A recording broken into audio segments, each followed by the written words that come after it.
이 시간에는 하나님께서 오늘 우리에게 주신 말씀 함께 봉독해 올려드리도록 하겠습니다. 오늘 주신 말씀은 사도행전 12장 1절에서 25절까지의 말씀입니다. 저와 함께 교독하도록 하겠습니다. 같이 제가 먼저 읽겠습니다. 그때에 헤롯 왕이 손을 들어 교회 중에서 몇 사람을 해하려 하여 요한의 형제 야고보를 칼로 죽이니 유대인들이 이 일을 기뻐하는 것을 보고 베드로도 잡으려 할세 때는 무교절 기간이라. 잡음에 옥에 가두어 군인 내식인 내패에 맡겨 지키고 6월절 후에 백성 앞에 끌어내고자 하더라. 이에 베드로는 옥에 갇혔고 교회는 그를 위하여 간절히 하나님께 기도하더라. 헤롯이 잡아내려고 하는 그 전날 밤에 베드로가 두 군인 틈에서 두 쇠사슬에 매여 누워 자는데 파수꾼들이 문 밖에서 옥을 지키더니 호련히 주의 사자가 나타나매 옥중에 광채가 빛나며 또 베드로의 옆구리를 쳐 깨워 이르되 급히 일어나라 하니 쇠사슬이 그 손에서 벗어지더라. 천사가 이르되 띠를 띠고 신을 신으라 하거늘 베드로가 그대로 하니 천사가 또 이르되 겉옷을 입고 따라오라 한데 베드로가 나와서 따라갈새 천사가 하는 것이 생시인 줄 알지 못하고 환상을 보는가 하니라.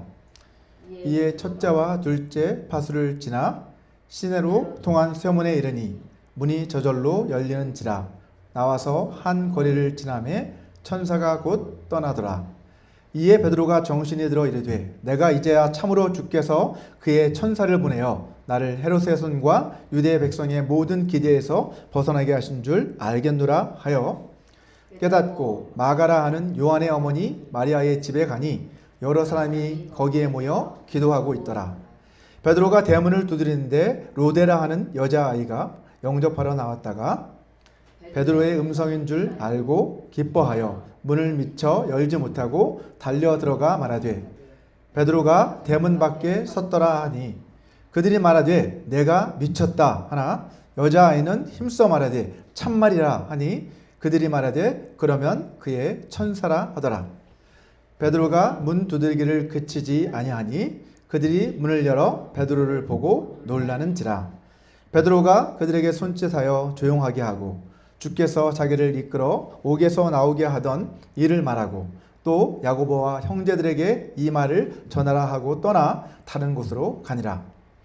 날이 새매 군인들은 베드로가 어떻게 되었는지 알지 못하여 적지 않게 소동하니 헤롯이 그를 찾아도 보지 못하며 파수꾼들을 신문하고 죽이라 명하니라.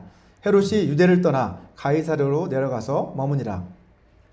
헤롯이 두로와 시돈 사람들을 대단히 노여워하니 그들의 지방이 왕국에서 나는 식량을 먹는 까닭에 한마음으로 그에게 나아와 왕의 침소 맡은 신하 블라스도를 설득하여 화목하기를 청한지라.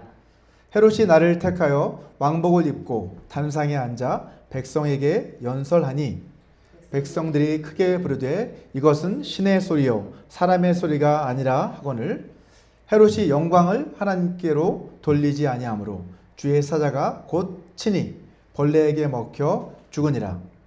하나님의 말씀은 흥왕하여 더하더라. 같이 읽겠습니다. 바나바와 사울이 부조하는 일을 마치고 마가라 하는 요한을 데리고 예루살렘에서 돌아오니라. 아멘. 2004년 12월 26일 태국 푸켓 해변 미국인 관광객이었던 베티 스테일은 가족과 함께 해변 리조트에서 휴가를 보내고 있었습니다. 그런데 그날 아침 갑자기 거대한 파도가 밀려왔습니다. 베티는 순식간에 물에 휩쓸렸지만 떠내려온 나무에 가까스로 매달리게 되었고 결국 구조되어 살아남을 수 있었습니다. 하지만 그 바로 옆에 있던 많은 사람들은 목숨을 잃었습니다. 나중에 그녀는 이렇게 간증했습니다. 왜 제가 살아남았는지 모르겠습니다. 하지만 한 가지는 확실합니다. 하나님께서 저를 살리신 데는 분명 이유가 있을 것입니다. 이제 저는 제 남은 인생을 하나님을 위해 살아야 한다고 생각합니다. 이렇게 간증을 했습니다. 2004년 인도양 쓰나미로 인해서 23만여 명이 목숨을 잃었습니다. 같은 해변에 있던 사람들 중 어떤 이는 살고 어떤 이는 죽었습니다. 그 이유는 무엇일까요? 살아남은 사람들이 더 믿음이 좋았던 것일까요? 죽은 사람들이 죄가 더 많아서였을까요? 아닙니다. 오늘 본문 사도행전 12장에도 똑같은 질문을 하게 만드는 사건이 기록되어 있습니다. 헤롯 왕이 교회를 박해하기 시작했습니다.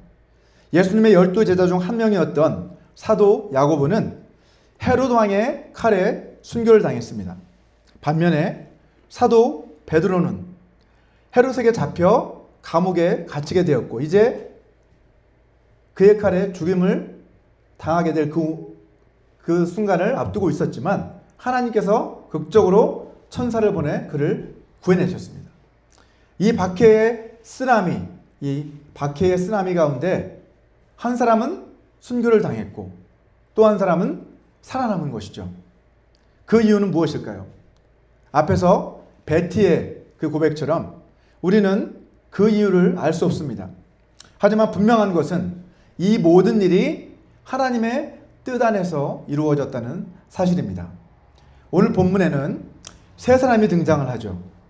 죽음을 통해 하나님께 영광을 돌렸던 야고보 사도, 그리고 기적적으로 감옥에서 탈출해서 계속해서 하나님의 복음을 전한 베드로, 그리고 하나님의 영광을 가로채려다가 하나님께 심판을 받은 헤롯입니다. 이 같은 사건에서 세 사람은 각기 다른 결말을 맞이하고 있습니다. 자, 그러나 이 세 사람을 통해서 하나님께서 우리에게 보여주시고자 하는 그 메시지는 분명합니다. 누가 살았고 누가 죽었는지가 아니라 누구를 위해 살았는가가 중요하다는 것이죠. 자, 오늘 사나 죽으나 주를 위하여 라고 하는 이 제목으로 말씀을 나눌 때 저와 여러분 모두의 삶이 사나 죽으나 오직 주님의 영광을 드러내는 그러한 복된 인생이 되시기를 주님의 이름으로 축원합니다. 자, 먼저 첫 번째, 죽음을 통해 하나님께 영광을 돌린 사도 야고보에 대해 함께 살펴보겠습니다. 사도 야고보는 어떤 사람이었습니까? 사도 야고보는 예수님의 12제자들 가운데 한 사람이죠. 그리고 사도 요한의 친형제였습니다. 그리고 베드로, 요한과 더불어 예수님의 핵심 제자 3인방에 속했던 아주 중요한 인물입니다. 자, 변화산에 예수님께서 올라가셨을 때 거기서 영광스러운 모습을 보여주셨잖아요. 그때도 그는 함께했고 마지막 겟세마네 동산에서 고뇌에 차 기도하실 때도 그는 가장 가까이서 예수님의 모습을 지켜보았던 제자였습니다. 그리고 그는 부활의 산 증인이었고 초대교회의 핵심 지도자였습니다. 자, 그런데 이런 그가 헤롯 왕의 칼에 의해서 하루아침에 참수형에 처하게 된 것입니다. 사도행전 7장을 보시면 집사였었던 스데반이 나오죠. 스데반의 순교 이야기가 나옵니다. 거기는 우리가 살펴봤던 것처럼 아주 자세히 스데반의 순교를 기록하고 있는 것을 볼 수 있습니다.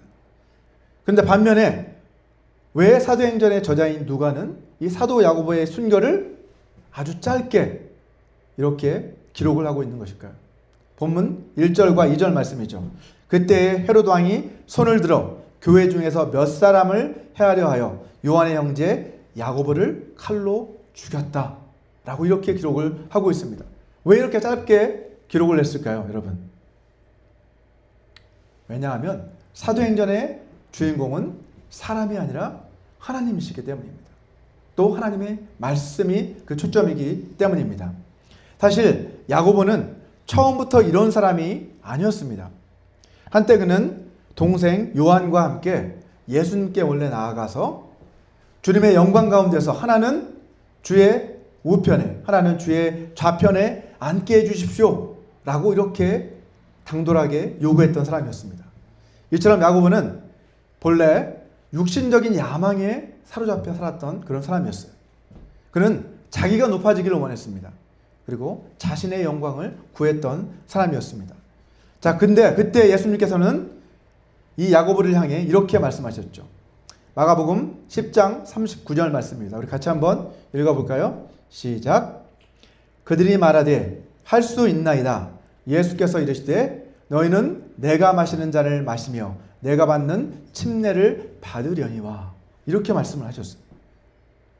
그런데 놀랍게도 이 예언이 그대로 오늘 성취가 된 것입니다.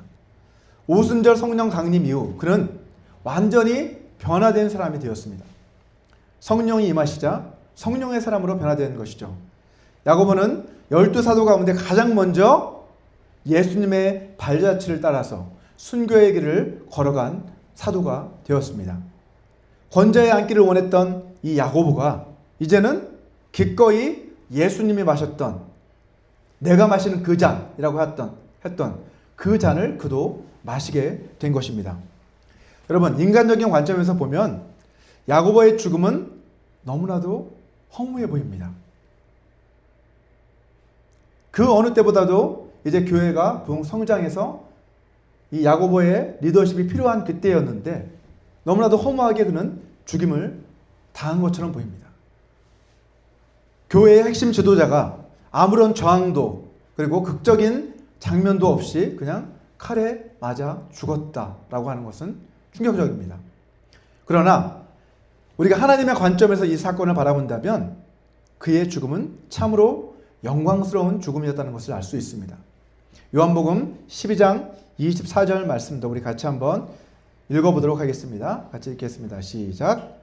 내가 진실로 진실로 너희에게 이르노니 하늘의 밀이 땅에 떨어져 죽지 아니하면 한 알 그대로 있고 죽으면 많은 열매를 맺느니라. 아멘. 2세기의 교부 터툴리안이라고 한 사람은 이렇게 말했습니다. 순교자의 피는 교회의 씨앗이다 라고 말을 했습니다. 순교자의 그 피가 교회의 씨앗이 된다라는 말이죠. 한국교회의 역사에서도 우리는 이와 같은 모습을 확인할 수 있습니다.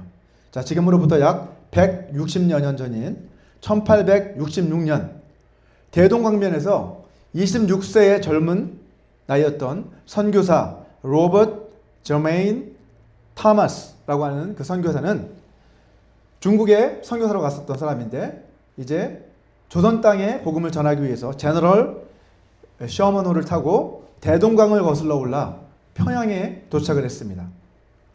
그러나 배는 조선 군인들에 의해서 즉시 발각되어서 불태워졌고 토마스는 불타는 그 배 위에서 마지막까지 성경을 뿌리며 예수, 예수 이렇게 외쳤습니다.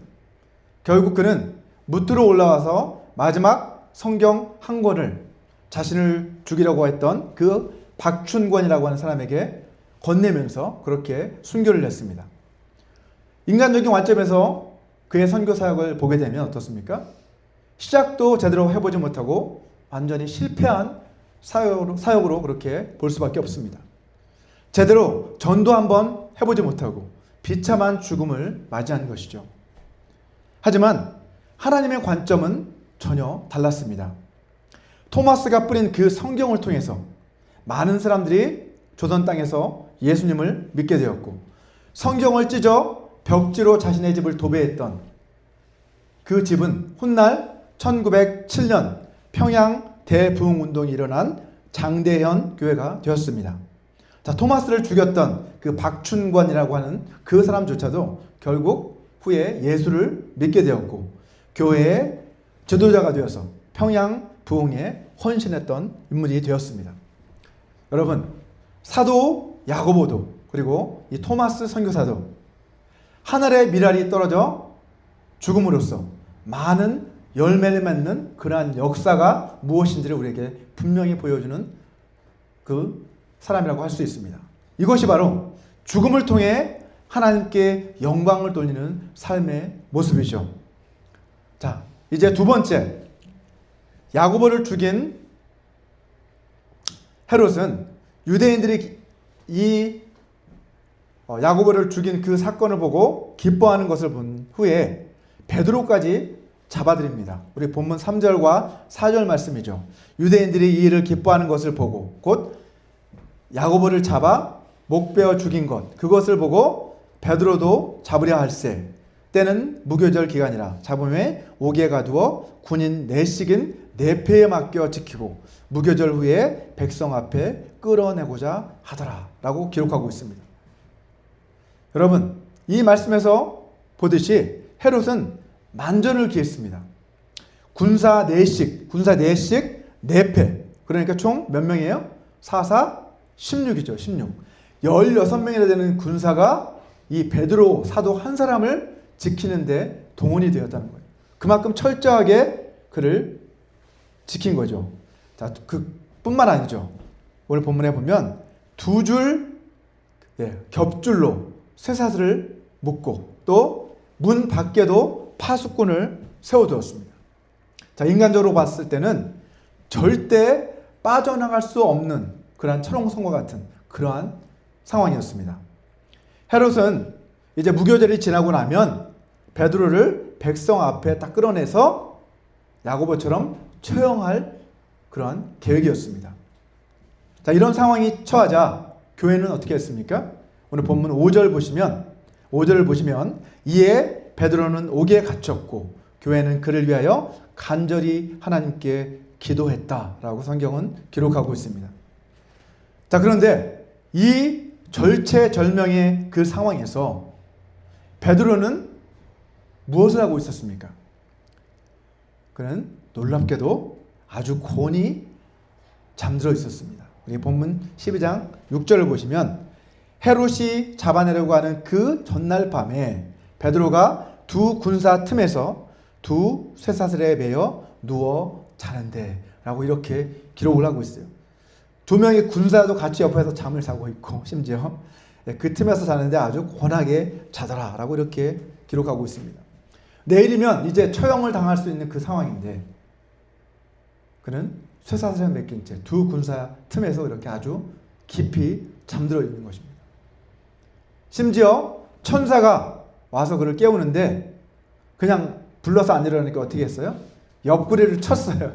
옆구리를 쳐서 깨워야 할 정도로 아주 깊이 그는 잠들어 있었습니다. 감옥 밖에서는 성도들은 아마 밤새 눈물로 통성으로 베드로를 좀 구해달라고 그렇게 기도하고 있는데 정작 베드로 본인은 어떻게 하고 있는 거예요? 태평하게 아주 깊이 잠들어 있는 것입니다. 어떻게 이럴 수 있었을까요? 이것은 체념이 아니라 사실은 평안인 것이죠. 베드로는 이미 모든 것을 다 내려놓고 자신의 죽음을 받아들일 그런 준비가 되어 있었던 것입니다. 삶이든 아니면 죽음이든 주님의 뜻에 온전히 맡기는 그 마음이 있었기 때문에 이렇게 평안히 잠을 잘 수 있었던 것이죠. 야고보가 순교하는 그 모습을 지켜보면서 베드로는 자신도 같은 운명이 기다리고 있겠다라는 것을 분명히 알고 있었을 것입니다. 그러나 그는 결코 두려워하지 않았습니다. 한때 예수님을 3번이나 부인했던 그 베드로가 이제는 죽음 앞에서도 평안히 잠을 잘 수 있는 그러한 사람으로 변화된 것이죠. 이것이 바로 성령 하나님의 역사요, 하나님의 은혜의 능력인 것입니다. 이것이 이 베드로가 경험했던 이것이 바로 우리 믿는 자들이 누릴 수 있는 진정한 평안이라고 할 수 있습니다. 하나님의 주권을 인정하고 모든 것을 하나님께 맡긴 사람만이 경험할 수 있는 평안, 그것이 바로 베드로가 그렇게 단잠을 잘 수 있었던 이유입니다. 자, 그런데 하나님의 계획은 베드로의 순교가 아니었어요. 하나님께서는 그날 밤 천사를 보내 베드로를 감옥에서 꺼내주십니다. 자, 쇠사슬이 저절로 벗겨지고 그리고 철문이 스스로 다 열립니다. 그리고 16명의 군사도 두 겹의 쇠사슬도 견고한 철문도 결코 하나님의 그 뜻을 막을 수가 없었습니다. 베드로는 자신이 꿈을 꾸는 줄 알았어요. 너무나 깊이 잠에 빠져 있어서 일어나 보니까 막 비몽사몽간에 천사를 따라가는데 이게 꿈인가 생신가 이러고 있었는데 그만큼 그 상황이 믿기 어려운 그 상황이었다는 것이죠. 생시에서 일어날 수 없는 그런 상황. 베드로가 이제 감옥에서 나와서 천사의 인도로 이제 완전히 안전한 곳으로 빠져나옵니다. 그리고 나서 베드로는 마가의 어머니 마리아의 집에 이제 가게 되죠. 왜요? 그곳에서 성도들이 그를 위해 기도하고 있었기 때문에. 이제 그 집 문을 베드로가 이제 두드리기 시작합니다. 이제 그 소리를 듣고 로데라고 하는 한 여종이 이제 문을 열러 나왔다가 베드로의 그 음성인 것을 듣고, 아, 이게 베드로 사도의 목소리구나라는 것을 깨닫고 어떻게 해요? 너무 기뻐서 문도 안 열어준 채 어떻게 합니까? 다시 안으로 뛰어들어갑니다. 그런데 그때 사람들의 반응은 어땠습니까? 오늘 본문 15절을 보면 그들이 말하되 내가 미쳤다. 너 미친 거 아니야? 베드로는 지금 감옥에 있잖아. 너 왜 그래? 너 환청 드는 거 아니야? 막 이렇게, 그렇게 말을 했어요. 그랬더니 그 여자아이가 어때요? 힘써, 더 힘써. 말하되 참말이에요. 정말이에요. 막 이렇게 그들에게 말을 합니다. 그러니까 그 사람들 반응을 또 어떻게 반응해요? 아, 그러면 그의 천사가 왔나 보다. 이렇게 이야기하는 것을 볼 수 있습니다. 다시 말해서 그들은 지금 어떻게 하고 있었어요? 아주 간절히 베드로를 좀 꺼내 주십시오라고 그렇게 간절히 기도하고 있었는데도 불구하고 정작 베드로가 나와서 자신들을 찾아온 그 순간에도 그것을 믿지 못하고 있는 것을 볼 수 있는 거죠. 여러분, 이것이 바로 우리의 모습입니다. 우리도 하나님 앞에 간절히 기도하지만 어때요? 정작 하나님께서 우리의 그 기도에 우리에게 가장 좋은 것으로, 하나님이 보시기에 가장 합당한 것으로 이미 응답을 주셨는데도 불구하고 하나님 주시옵소서 주시옵소서 하고 계속해서 하나님 앞에 부르짖는 어리석은 그 모습이 바로 우리들 자신의 모습이라는 것이죠. 하지만 하나님은 이렇게 연약한 우리의 모습을 아시고도 어떻게 해요? 하나님은 계속해서 우리의 기도에 응답해 주시고 또 역사하시는 그러한 하나님이십니다. 여러분, 하나님께서는 천사를 보내 베드로를 극적으로 구출해 주셨어요. 왜 야고보는 죽게 내버려 주시고 베드로는 살려주셨을까요? 그것은 하나님의 뜻입니다. 하나님 마음입니다. 그에게는 아직 삶을 통해서, 베드로의 그 삶을 통해서, 남아있는 그 인생을 통해서 감당해야 할 복음의 사명이 그에게 남아있었기 때문입니다. 그래서 하나님은 베드로를 구출해 주신 것이죠. 감옥에서 나온 베드로는 그 직후에 성도들에게 하나님께서 자신에게 어떠한 일을 행하셨는지를 간증하죠. 증거합니다. 그리고 하나님 앞에 영광을 돌립니다. 이어서 거기에 머물지 않고 그는 곧바로 복음을 전하기 위해 다른 곳으로 떠났다라고 오늘 본문은 기록하고 있습니다. 야고보가 자신의 죽음을 통해 하나님 앞에 영광을 돌렸다고 한다면 베드로는 자신의 삶을 통해서 하나님 앞에 영광을 돌린 것입니다. 여기에서 우리가 반드시 기억해야 할 것이 있습니다. 야고보는 순교했고 베드로는 살아남았습니다.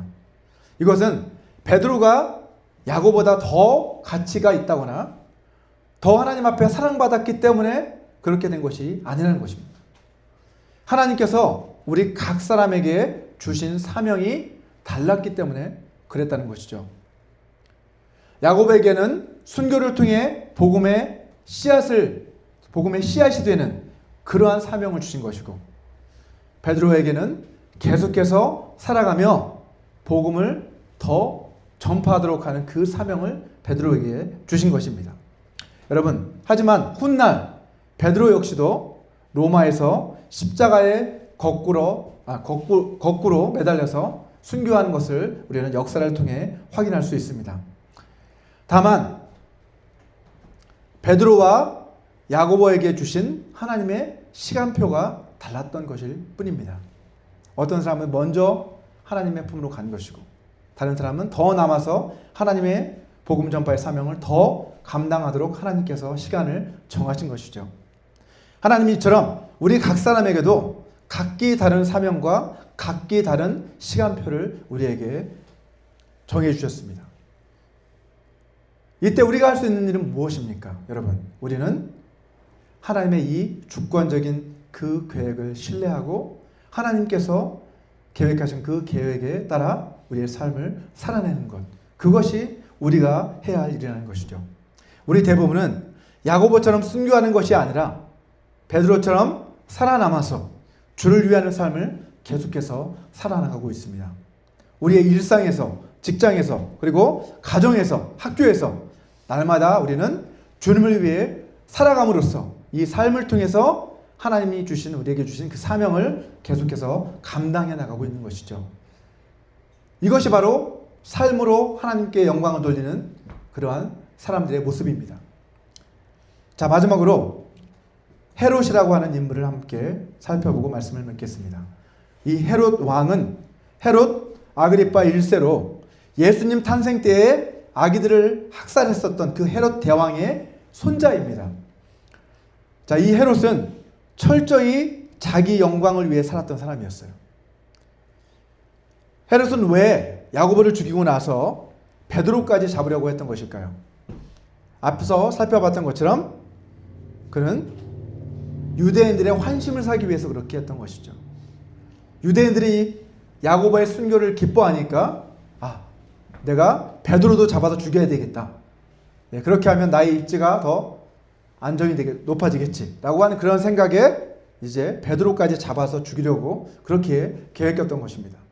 자신의 권력을 유지하기 위해서, 그리고 자기의 영광을 높이기 위해서, 자신의 이익을 위해서 그렇게 했던 것입니다. 헤롯은 또한 하나님의 교회를 자신의 정치적인 목적을 위한 하나의 도구로 그렇게 사용했습니다. 베드로가 하나님의 도우심으로 기적적으로 이제 감옥에서 탈출했을 때 헤롯은 어떤 반응을 보입니까? 오늘 본문 19절 말씀을 보시면 이렇게 말씀하고 있죠. 헤롯이 그를 찾아도 보지 못하며 파수꾼들을 신문하고 죽이라 명했다라고 성경은 기록을 하고 있습니다. 자신의 체면이 깎였다고, 자신의 뜻대로 되지 않았다고 아무 죄 없는 파수꾼들을 죽이라고 명령하고 있는 것을 볼 수 있습니다. 권력자의 그 교만과 그 잔인함이 그대로 이 모습에서 드러나고 있습니다. 이것이 자기 영광을 구하는 그러한 사람의 모습이라는 것이죠. 자기 영광을 위해서라면, 자신의 이익을 위해서라면 다른 사람의 생명도, 다른 사람의 상황도 전혀 고려치 않고 그들을 마구 짓밟는 것, 그것이 바로 이 악한 사람들의 모습이라는 것입니다. 그 후에 헤롯은 이제 두로와 시돈 사람들 앞에서 왕복을 입고 연설을 하는 모습을 볼 수 있습니다. 사도행전 12장 22절인데 그가 아주 유창하게 연설을 하니까 그 연설을 들은 백성들이 어떻게 소리칩니까? 백성들이 크게 외치되 이것은 신의 소리요 사람의 소리가 아니다 라고 이렇게 외치고 있는 것을 볼 수 있죠. 사실 함성 소리였겠죠. 자, 이 순간이 헤롯의 운명을 결정짓는 아주 중요한 순간이었습니다. 그는 그 순간 사실 선택을 했어야 했습니다. 내가 이 영광을 하나님께 돌릴 것인가, 아니면 내가 그 영광을 하나님께 돌려야 할 그 영광을 가로챌 것인가, 자취할 것인가. 안타깝게도 헤롯은 하나님께 돌려야 할 그 영광을 자신이 가로채는 선택을 하고 말았습니다. 결과 어떻게 되었습니까? 그는 그 즉시 하나님의 천사를 통해 그 자리에서 즉사하고 말았습니다. 여러분, 1세기의 유대 역사가였던 요세푸스도 이 사건을 기록을 하고 있어요. 요세푸스에 따르면 헤롯이 은실로 짠 아주 찬란한, 아주 화려한 그 왕복을 입고 딱 나타나서 연설을 했을 때 햇빛이 그 옷에 막 반사돼서 아주 막 찬란하게 막 빛이 나고, 그리고 그가 유려하게 막 연설을 했을 때 백성들이 그를 신이라 불렀다라고 그가 기록을 했어요. 그의 역사서에. 그리고 헤롯은 그 찬사를 거부하지 않았다라고 그렇게 기록하고 있다고 합니다. 그 후에 역사서에 따르면 그는 곧바로 극심한 복통에 시달려 5일 만에 죽었다라고 역사서는 기록하고 있다고 합니다. 역사적으로도 그렇게 확인할 수 있다는 것이죠.